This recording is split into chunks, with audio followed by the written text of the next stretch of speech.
Welcome back guys, follow up from the Barbarian playthrough. We finished the playthrough around level 8. So we'll go and kick it off there. The level 8 skill that we picked up was Ground Stomp. It generates 15 fury, it's got a 12-second cooldown, shakes the ground to inflict 70% weapon damage to all nearby enemies within 12 yards, stuns them for 3 seconds. So a nice AoE stun. At this level you can pretty much one-shot things with it. But that's not a true reflection of the skill. Right, we'll wait for it to finish cooling down. There we go. There we go.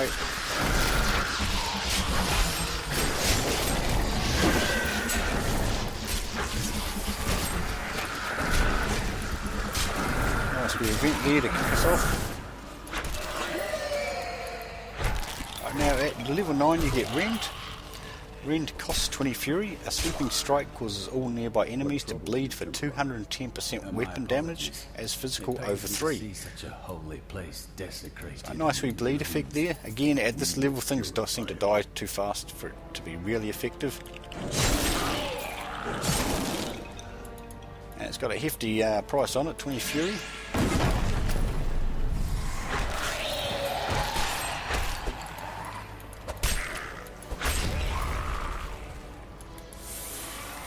If you get that going, get it going on the Skeleton King. There's a nice wee bit of extra damage to it.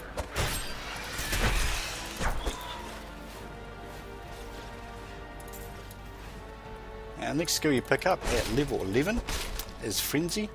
Frenzy generates 3 fury per attack. You swing for 100% weapon damage.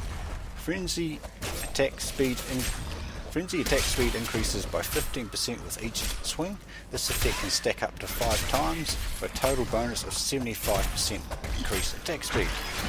This is just ridiculous, absolutely ridiculous. 75% attack speed.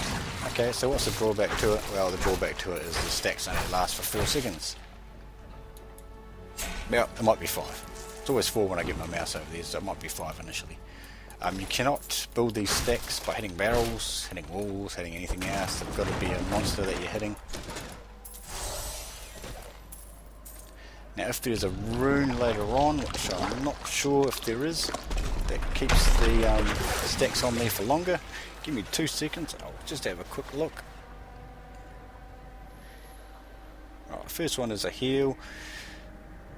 Next one increases the damage also by 15%, adds 11% chance to call a bolt of lightning from above. That's the next rune. The next rune down, we have each strike has a 40% chance to throw a piercing axe at a nearby enemy. Well, that's quite a nice one. And lastly we have while on the fix of rune you gain 16% increased movement speed. No, so there is not a rune that increases the duration of the skill. So that's a bit sad. There are some nice runes there for it though. Now next up, at level 12 you pick up a situational skill which is called Revenge. Situational as in something needs to happen before you can use it. Die, barrels, die. In this case, Revenge has a 15% chance to become active each time you are hit. Inflict 150% weapon damage to all nearby enemies. You heal for 5% of your maximum life for each enemy hit. Think about that for a minute.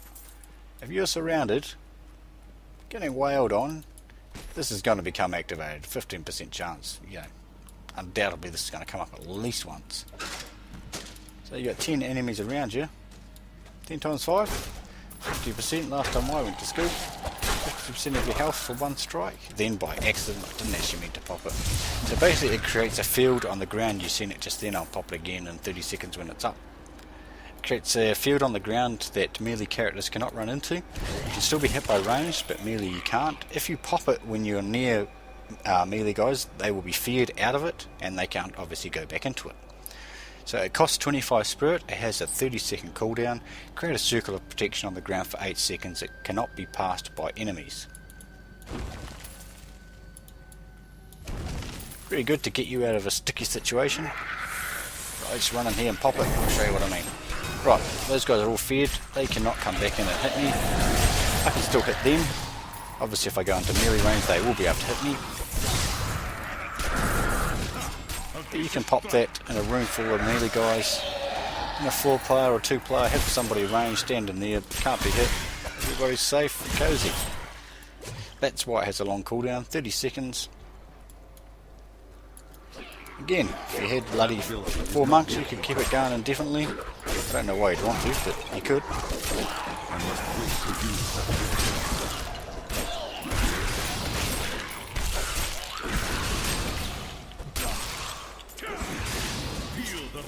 Right, now the last skill we picked up at level 12 is Exploding Palm.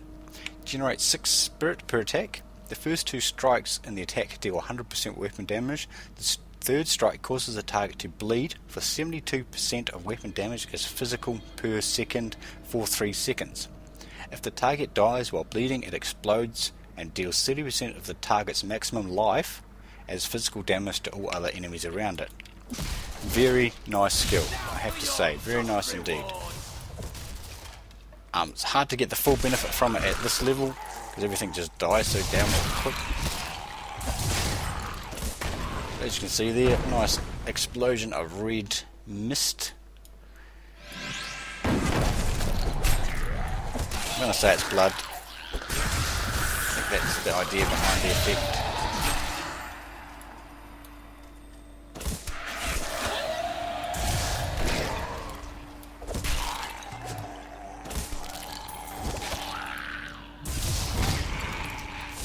Very nice indeed.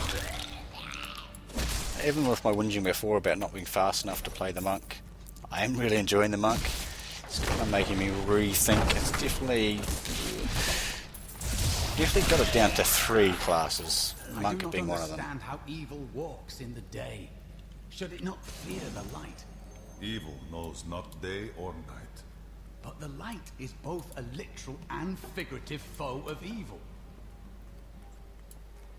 Just you two. Just those two having a wee babble about something. Light and darkness and all that good stuff.